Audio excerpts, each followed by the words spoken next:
I'm Dan, And I'm Matt.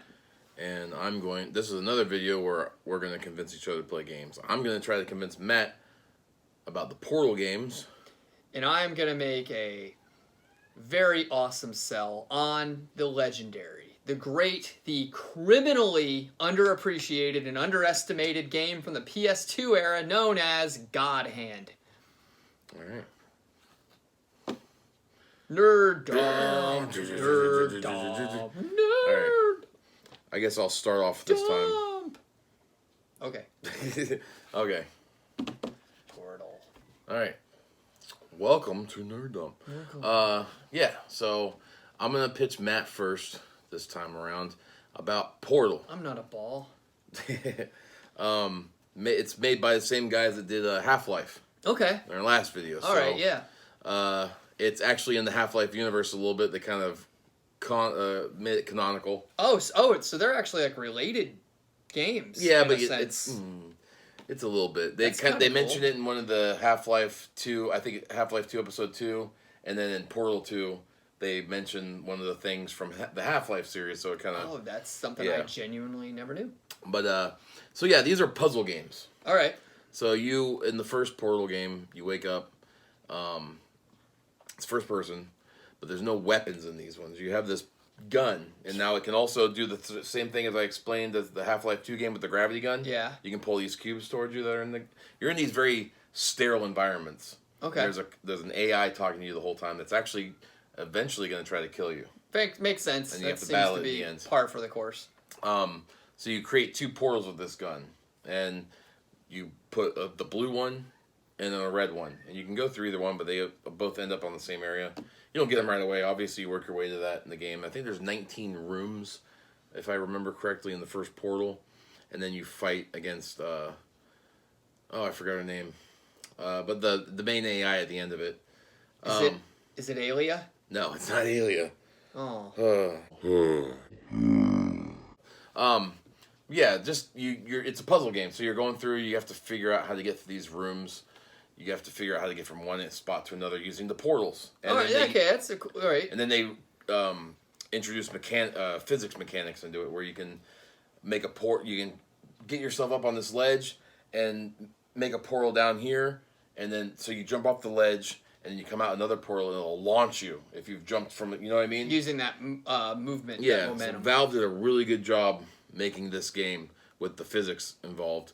And then, it's a short game, too. It take you like 2 hours, maybe 2 or 3 hours to beat. Just a fun, enjoyable playthrough. Yeah, it's a good, fun, enjoyable playthrough. And you have the same weapon or the same thing, the portal gun, the whole time. There's no picking up weapons and stuff. Eventually, you get introduced to these cubes. They call them companion cubes, and you put them on cubes, and you put them on things like switches and stuff, or use them to block like a laser from hitting you or something, or machine guns. They have machine guns eventually set up. They're these little cute dome-looking things with little legs, and they sit there and they just and you can actually pull those ones towards you as well, and you can shoot the other guns with them. Like a violent. And then you can just like launch them and they'll land on their side. And those are like this, and then there's wow. So yeah, it's a really falling over. Yeah, it's a fun game. And in Portal 2 you learn more of the story, but I forgot the name of the actor, but it's this British actor who does the voice of one of the Benedict AIs. Cumberbatch. No, it's not. That's not. He's not in everything, Matt. He could be. If he could be. In my head canon. He actually works with Ricky Gervais a lot. He does the voice of Wheatley. Oh, Stephen Merchant? I don't know. He's this tall, thin guy. I think that's with blondish hair. I might be wrong here, but it could be Stephen Merchant. It might be him. That might be him. I might be way So wrong. he's like your guy for a little bit. You interact with the most for a while. Then he gets corrupted he wants to run the facility eventually. And then he takes over. Gladys. I'm sorry, Gladys. That was the name of the AI from the first one. She gets reactivated in the second one. Naturally. And then she becomes actually your ally in the second one. Okay. But the same thing happens is that when you beat the first one, they added, after they released it, they added a download for the game on PS3 and Xbox 360, and it shows the end scene after the credits. You get out of the facility and something drags you back in. So you're put back into it. Oh, shit. Now you wake up like 1,000 years later. That's actually as you usually do. Yeah. So it's been a long time. It's implied in the game that humanity's done. So whatever happened in Half-Life's already happened. Oh shoot. And yeah, Wheatley wakes you up. He's trying to figure out how to get out of this facility, and so he keeps waking up all the test subjects. Wake up! It's time to go to sleep. Yeah, and then Alright. gets them going again. And you do the same thing. You run into Gladys. You accidentally, with Wheatley, reactivate her. Of course. And then as you do. She throws you back into these test chambers that are all overgrown with stuff. They're all dilapidated. There's actually vines and plants growing into the facilities now. And then you eventually make your way to this old place where you can see where the start of, it's called Aperture, is the place that it's called that runs this, and it eventually got taken over by this AI. And as happens. what's the guy's name who plays Jonah Jameson in Spider-Man? Oh, that's J.K. Simmons. He is the voice of the Immediately sold. yeah. He's the voice of the guy that founded Aperture back in like the 40s or something. And you go through facilities. You go through one that's like more updated. Then you go through like a 70s. You can see that's from like the 70s or 80s. And you find out through there he's talking the whole time on the intercom, the speakers and stuff, and it's just his voice the whole time going through this area. I want It's portals fun. of Spider-Man. Well, he says something. He'll be like, the experiment for turning you into a giant mantis has been canceled. But good news, pick up a weapon. We're doing an experiment where you fight giant mantis men. Or he'll like, we're gonna replace your blood for a minute, but don't worry, it's not gonna. There's only a few cases where it becomes peanut water. It's just weird. It's him, what's his name? J.K. Simmons. He does it. It's his name is pronounced National Treasure. Yeah, he's Yes. a voice in the game for a while. National Treasure, not the movie. And then you beat the game again. You destroy Wheatley this time by leaving him out. You portal to the moon. As one does. Yeah, and you send him off into space. Now I wonder if that's where that Black Ops 2 map for zombies picked up. Yeah. When you can use the portals to go to the moon. But they introduced a new physic into this game. I failed. They introduced these paints that Finger accelerate you and paints? stuff. Oh. No, you can spray them or whatever, and you can jettison up them or down them real fast and stuff. So they have the portaling. Then they have these new paint As things. one does when they slip. Yeah, it's all this technology that Aperture was trying out, to compete with the Black Mesa facility from Half-Life. So yeah, and it's a fun game. You have a nice boss battle at the end again against another AI, and then you win. And Gladys forgives you for what you did in the first one, and she sends you out of the facility, and she even gives you back your old companion cube from the first one. It's all charred and stuff because you had she makes you incinerate your companion cube in the first one. It's like the only thing you have interaction with for a while. Oh, jeez. And then she makes you get rid of it, and then she spits it out of this door, and then you're just in this field. There's nothing. Like, oh, well, all right. So that's Portal for me, anyways. I mean, I could get more into it, but You had me at J.K. Simmons. that's the second one. Oh, it's still okay. I don't want to know how we get there via the first game. That's actually, I've seen gameplay of this game. I've watched people play it, and I've seen some stuff online. It never really hooked me, but then again, I haven't sat down to play it. So I feel like I actually probably will get into it, especially if, as you're saying, it's kind of a shorter campaign. It makes it a little easier to dive into for fun. I think 2 would take you about That's fine. 3-4 hours. Okay, It's longer. Obviously, it had more budget. The first one was a Simple project. idea. Yeah. And then the second one was like, oh wow, the first one was so popular, let's make a whole game out of it. But it's not, it's not Resident Evil long or anything. No, well, that's okay. Even some Resident Evil games are short. It just depends on how you play them. So Well, that's cool. No, I love that idea. That's pretty cool. Sell me on Godhand. Godhand, okay. What's it for? PS2. PS2. And it has always been, to my knowledge, exclusive to that platform. It never really got other ports that I'm aware of. It never got remasters. It never got remake. It kind of is a game that seems like it wandered off into obscurity. Like, it was there, but it has, if you go online, it has a very potent fan base. It's essentially a cult classic as far as games go. Okay. It's a game that's, I've heard other people try to talk about it and do reviews. It's a game that's incredibly difficult to explain, because what I mean by that is the developers, I'm not going to go into the technicals here because I need to do some reading to fact check this, but I know that Shinji Mikami had a hand in this one. Oh, he did. Yes, he did. Resident Evil stuff there. Resident Evil. He was involved in this one, but I can't remember his seat in that process. Is he a director? I think he might have been a producer, or at the very least, he was involved in the creative process. I can't remember to what level. But regardless, there's so much in this game that didn't have as much of a budget. You could tell, but it's so well put together. The reason I say as much of a budget is because it just doesn't have all those other bells and whistles that you would find in some other bigger scale games. However, it's a game designed under tank controls, which at first I didn't realize originally. It is very stiff. It follows you from, think third person. It's from behind the back, but you have a full visual from head to toe. It is absolutely a fighting action game that's comedy oriented. The combinational ability of the combat, the movement uses full range of your joysticks there. It was designed for that. Like, for example, we're movements, we can go where we want. The other one, dodging, evading, you know, like backflips, turns, moves, dives, rolls. You can move superhumanly quick with this bombastic action style. Because it's like your character basically is just this good-natured but kind of, you know, does whatever he wants, like just egotistical guy. He winds up trying to help somebody and gets his arm cut off by demons. Demons rule this post-apocalyptic, Western-oriented future. Think of very Wild West in the future setting, very anime in design. And this woman who he helps winds up giving him this weapon called the Godhand. And it's basically replaced his arm and given him such an OP ability against the enemies that her whole mission is to have him take out the demons, like to actually get rid of these things on the planet. And he's more, I have all this power, but I still just kind of want to be a dude and do whatever I want to do, hang out, have a drink. Like, that's the kind of guy he is. His name is Gene. You're cracking a lot of jokes, wisecracks.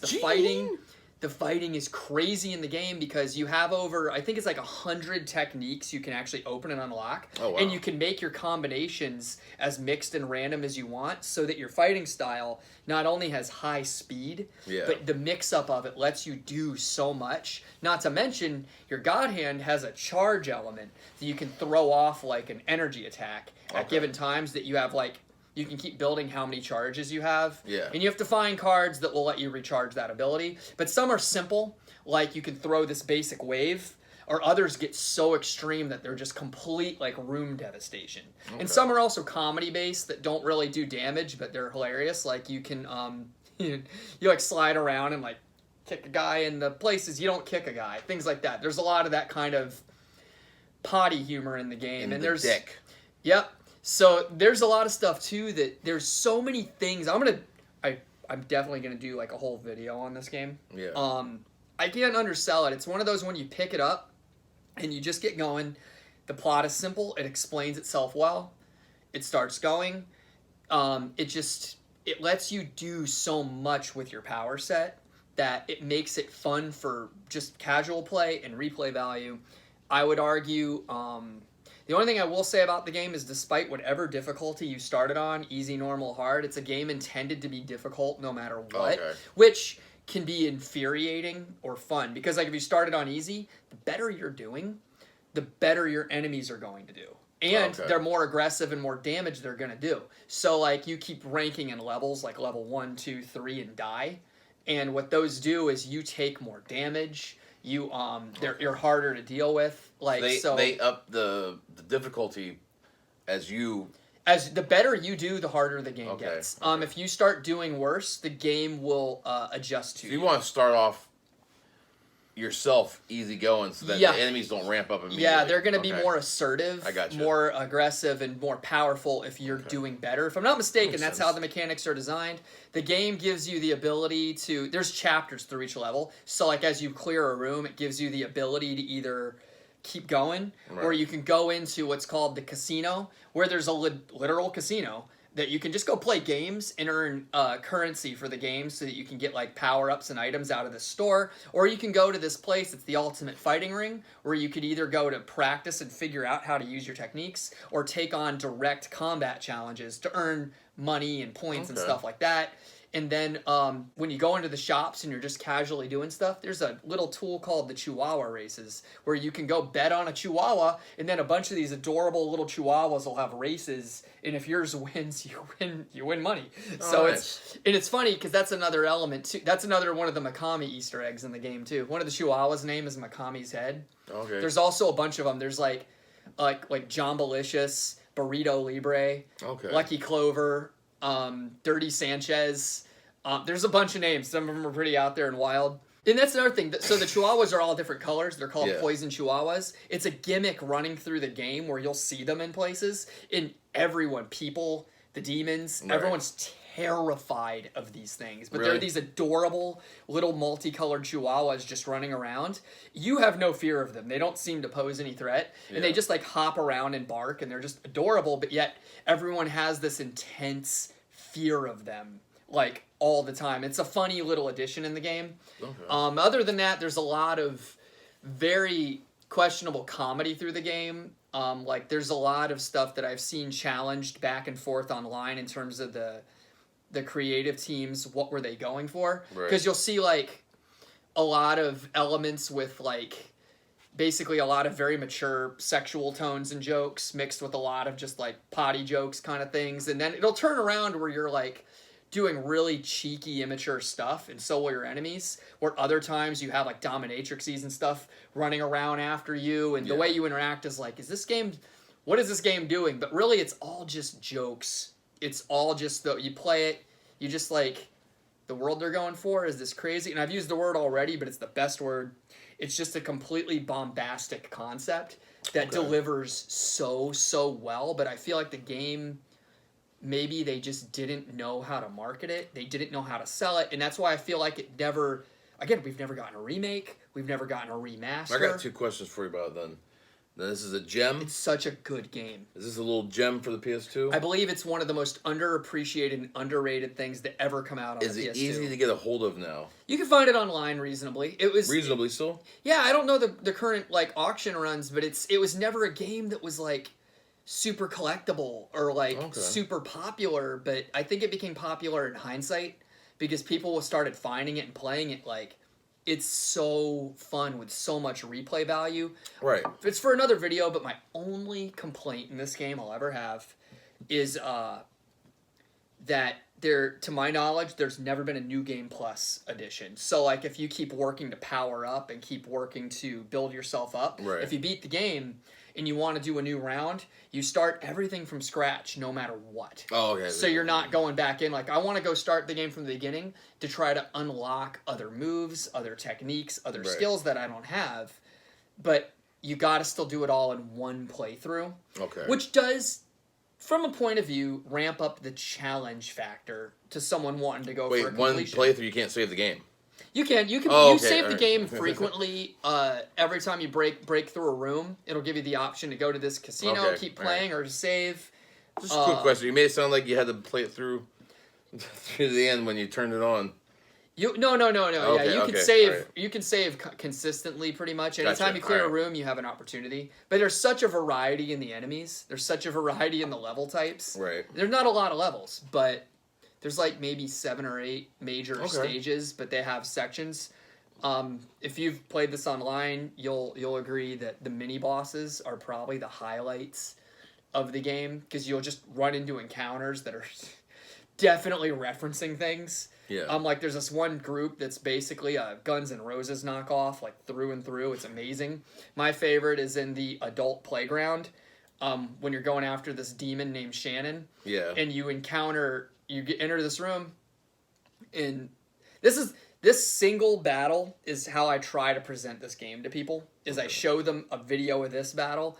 You fight, you get intercepted by this bus comes by and drops off a gorilla wearing a Libre costume, like a big, wrestler, and he directly engages you for a fight, and you're in this like crazy like wrestling match with a gorilla, and it's hilarious. Like, it's this awesome, funny, comedy-oriented fight. I knew it. I knew that Bigfoot was out there somewhere. Yeah, but no, that was the single point for me. I was playing it the first time ever. When I found that little mini-boss, I went, I'm sold. The soundtrack is incredible in this game. It's underrated, underappreciated, and it criminally deserves a thorough and detailed remake. And I stand by that. If you're a purist to the original, I'm with you. But it's a game that could benefit from new platforms, new power, and new abilities to explore the game itself, the story, and the design. I just hope that if it's something that ever happens, they keep the mechanics of that original game that make it feel so special. I don't want to ramble. I can go on for a while. When did this game come out?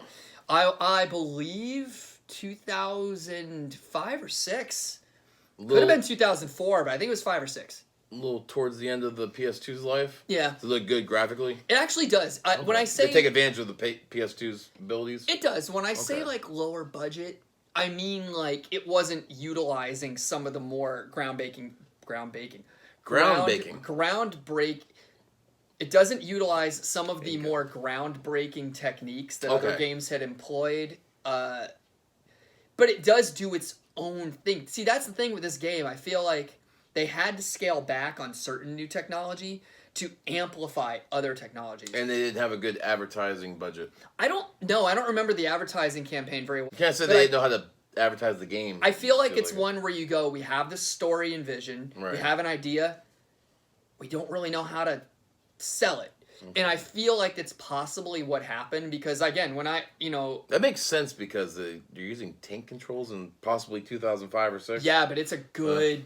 It looks good for this game. I love tank control, so you've sold me on the game. It's difficult to explain. And when I said earlier, it's hard to sell this game verbally. If you were to see it and get into it, yeah, I feel like it can hook you really quick because of the...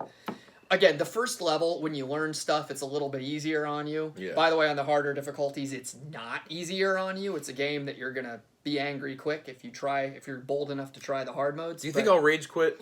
You could if you try the hard modes. I promise you, you're gonna fail a lot. I'm infamous for the game is vicious. Rage quitting. But you know what? Once it gets going, you really quickly again figure out the dialogue. The voice acting's pretty good. Is it good? For the most part? Good. It's not perfect, but it's definitely not bad. It's appropriate to the game. It's not Mega Man X4 acting, right? It's appropriate to the game, and it's once you get into the soundtrack, the level design, and the way you do stuff, you quickly go like, I don't know what this is trying to be, but I like it. And when you're done, you realize this game is trying to be itself. Okay. It's not trying to be anything else. That's why it works so well, in my opinion. And the questionable jokes and humor is up for debate with people online from what I've seen, but I'm a firm believer the game is just taking those things because it knows its audience is going to go, oh, they went there, or oh, that's in bad taste. Like, they know that that's going to be a response to some players, and that's why they did it. Because you got stuff that's so weird and left field that... Why is that in this game? Yeah. There's stuff that doesn't even fit in the game, and the game acknowledges it. It's self-aware on such a great level, and the payoff is there. If you enjoy it, I think anybody coming in, especially people who appreciate that early 2000s run of games with the experimental style, will very quickly find themselves loving this one, especially, again, in the comedy element. Bam! Sold! Boom! Yeah! I'm sold on it. I said I'd be short with it, but I can still go on for hours with this one. It's a big one. All right, well... It might be in my top 3 of all time. I got a suggestion. Why don't you guys leave us a comment about some of the games that we should try out? Portal. Why don't you try to read our minds and figure out what we haven't played yet? What are we thinking? And tell us what we need to play. Godhand. Do it now. Portal. The video's not even up, and we want to see the comments. Yeah. And don't forget to maybe subscribe. Subscribe to maybe the channel. Like. Maybe share. Maybe give us a little like. It helps the channel greatly. It does. Helps with the algorithms, and it lets us do this more. As we really enjoy this. So we do. I'm definitely going to play Godhand. I don't know if I was so convincing in the Portal thing. Actually, I like the Portal thing besides... I think you want to play 2 because it's got I know, but I need to play 1 to get a foundation to the story. Yeah, okay. I like that in a story. Right. I want to know the whole story. So, anyways... So, everything goes a long way. Thank you all for watching. Thank you guys for being here. If you stayed till the end, it's appreciated even more. Throw some ideas. We genuinely try to read on this stuff. Yeah. All right, so I'm Dan. I'm Matt. And this has been Nerd Dumb. It's this awesome, funny, comedy-oriented fight. I knew it. I knew that Bigfoot was out there somewhere. I've been telling you all this whole time. The gorilla. Bigfoot's out there. The gorilla's and they've coming. proven it in this video. The gorilla's a Bigfoot. He's a Bigfoot. But Mind control. Mind control. Navy The HARP SEALs. system. Sorry. Oh